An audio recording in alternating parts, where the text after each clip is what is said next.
The market is being super volatile with less than 1 day from the Fed cutting rates again.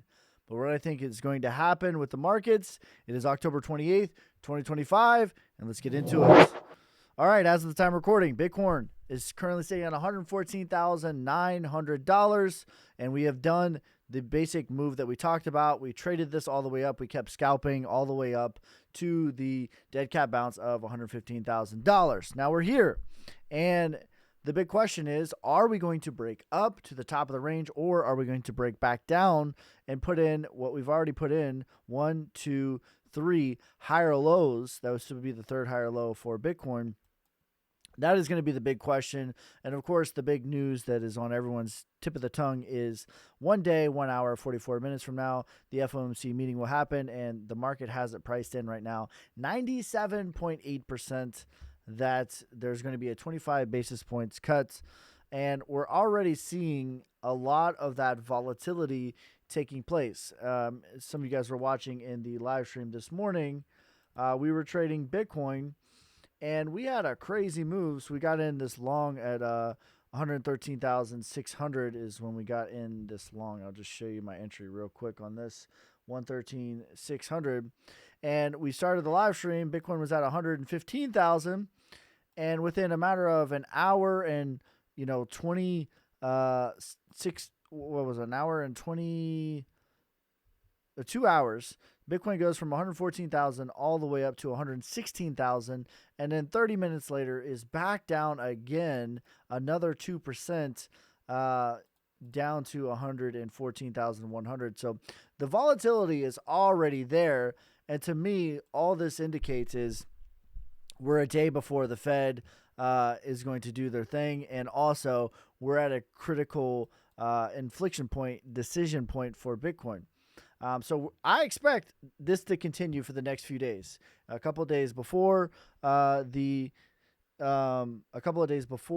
actual meeting is going to take place, and a couple of days after the meeting, I anticipate there to be lots of volatility in the market. And if you're a trader, this is an excellent thing. If you're a hodler, this could be a confusing time. On the 5 hour, we're continuing to trend our way up. We're getting slightly overheated, but nothing too crazy. On the daily, though, we have just had it cross to the upside. So in the macro, whether we get a back test, the CME gap, there's one at 112,200. Whether we fill that out now or never, there's all kinds of CME gaps that have never been filled out. I do anticipate the structural move to continue to the top of the range. That's going to be the next major move, whether we get a back test to the 200 again as support, which we've held it 3 times now. That wouldn't be weird, back to like 110, 112 even before continuing. But ultimately, the next big move to me, I think we're going to test the top of the range for Bitcoin specifically. Bitcoin dominance, on the other hand, to me is looking weaker and weaker. We're about to get across to the downside. We've seen H-bar really take off. It's one of the first altcoins actually that has reclaimed its pre-Black Swan outside of Bitcoin. One of the first altcoins that has claimed the pre-Black Swan price where it was already trading. So we went all the way down to 7.9 cents and are all the way back up above the 200 here. This isn't quite a daily body close at this point. I would like to see a daily body close for H-bar at 20 cents, and that would be a clean breakout and holding support of the 200 moving average. As it stands right now, though, we could get rejected and make another higher low. But the point is of me bringing up H-bar and the big movement, 1.8x over the last 2 weeks. The point of me bringing this up is if we see other coins start to reclaim their pre-Black Swan, which XRP is really close, Ethereum is really close, H-bar is really close. If we start seeing these coins reclaiming their pre-Black Swan prices, the point of what I'm making is Bitcoin dominance is going to start to really roll over, which is a really good thing. We're seeing gold. We've been talking a lot about this. Gold, to me, it's already topped. And the question is, how long is it going to take it to get back down to 3,300? That's where the 200 is. That's where all the support is. I'm going to be looking to short this all the way down. On the 5-hour chart, though, this would be a point that we could consider to be, hey, if we're going to find micro support here and get a little bit of a bounce to 40.56, it would be pretty soon. But this thing is just falling in a straight line, down 14% over the last, basically 1% a day, which is insane. 13 days, it's down 13%. There's just insane movement for gold, massive peak euphoria to the likes that I've never seen for gold in my entire life.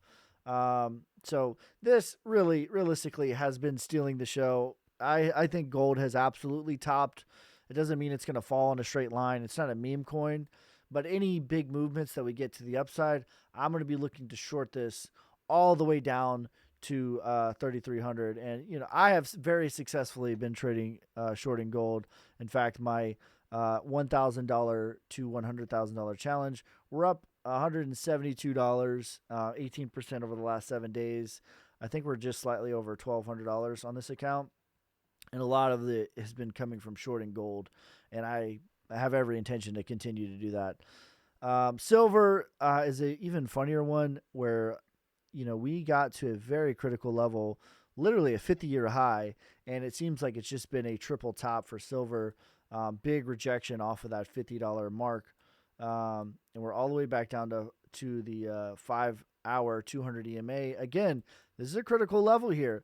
We could easily find this as support, bounce to $49, and then roll over again. But ultimately, if we start trading below this 200, there's no support all the way down to $38. And what we're going to see is continuing rotation of capital, which is what we want to see. We want to see gold topping. The last time gold topped was August of 20. After that happened, we had a huge rotation of capital into the Russell, into Bitcoin. And then that's when things really started heating up. And in a nutshell, that's essentially what I think is happening right now. It's all the same, but it's all different. It's really complicated. It's really emotional. There's emotional warfare the entire way. But in a nutshell, that's what I think is happening. We're seeing the Russell continue to follow this fractal that we've laid out here. Of course, this fractal is from the 2018. Let's get rid of this. This 2018 crash over here, from the C19 crash all the way into the distribution. And that is actually when alt season happened. It wasn't until the Russell 2000 goes into distribution in March, the buying climax, into the UTAD, which of course I'm talking about Wyckoff distribution here. This is the textbook. You have accumulation, which is a bottoming structure. Distribution is a topping structure. It wasn't until the Russell 2000 went into distribution, buying climax, upthrust, UTAD. This is a topping structure. The Russell 2000 gave us this perfectly. It wasn't until that moment.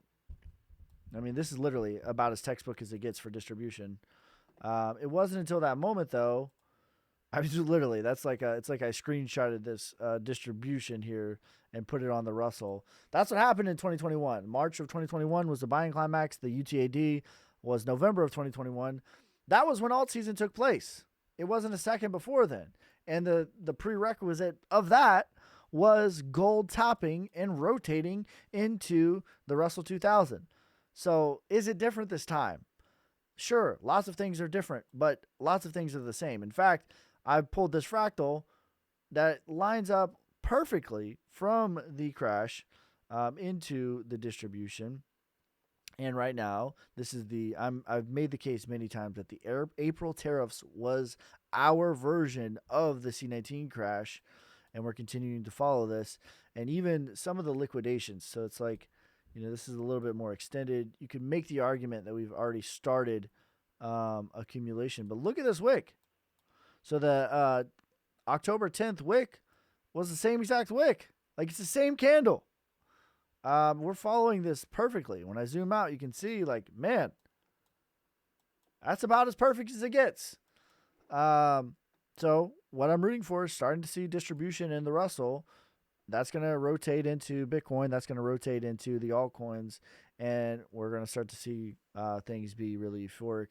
I don't want to see 103 get taken out for Bitcoin. That would make me really nervous. That is my bear case that I've outlined here for Bitcoin. What I don't want to see, let me be very clear. I like the structure of the market. I like the structure of gold topping, the Russell ripping. All these things are very, very good things.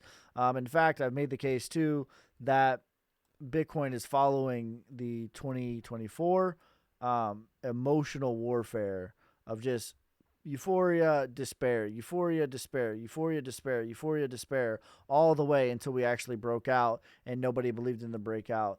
I'm making the case that that's what Bitcoin is doing from an emotional. I'd give this a B, 8 out of 10, or a B as far as structure, but emotionally, this is almost verbatim of this exact time last year. But here is my bear case, and what would make me nervous is Bitcoin goes on to make another retrace like we had, and then goes on to take 103 out. That is not good, and that would make me bearish. But as of right now, I don't think that that's happening, and I'm very optimistic about the market. I think we're going to have lots of volatility for the next couple of days because of the rate cuts. But ultimately, whatever we get from now until then, I think is going to be a wash. 4 or 5 days from now, whatever volatility is going to sort itself out, and we're going to get a clear trend. But the important thing is, what do you guys think? Let me know down in the comments below. Make sure you guys like this video, leave a comment, subscribe, follow me for more. Savages.